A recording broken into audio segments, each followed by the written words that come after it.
ব্রাহ্মণবাড়িয়ার আখাউড়ায় বিয়ের ৮ দিনের মাথায় খুন হয়েছেন স্বামী। গ্রেফতার করা হয়েছে স্ত্রীকে। শনিবার সকালে নিহত মেহেদী হাসানের মরদেহ উদ্ধার করে পুলিশ। এর আগে গভীর রাতে পৌর এলাকার মসজিদের পাড়ায় এই হত্যাকাণ্ড ঘটে।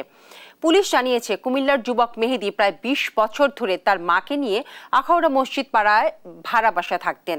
গেল ৯ মে পারিবারিকভাবে স্থানীয় জান্নাত আক্তারের সঙ্গে বিয়ে হয় মেহেদীর। তাদের মধ্যে বনিবনা ছিল না।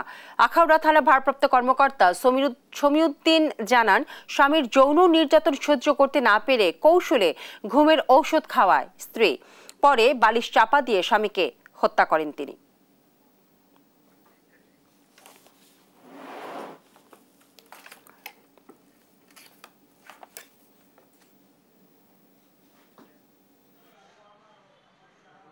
বিয়ের পর থেকে সেই আসলে মেয়েটা তার স্বামীকে মেনে নিতে পারতেছিল না, কারণ মেয়েটার আরেকটা ছেলের সাথে প্রায় ১ বছর যাবত সম্পর্ক ছিল এবং মনে হয় এটার জন্য সে তার স্বামীকে সেভাবে মেনে নিতে পারে নাই এবং স্বামী তাকে বারবার শারীরিক সম্পর্কের জন্য চাপ দিচ্ছিল এবং ইচ্ছার বিরুদ্ধে সেই শারীরিক সম্পর্ক করতেছিল বারবার।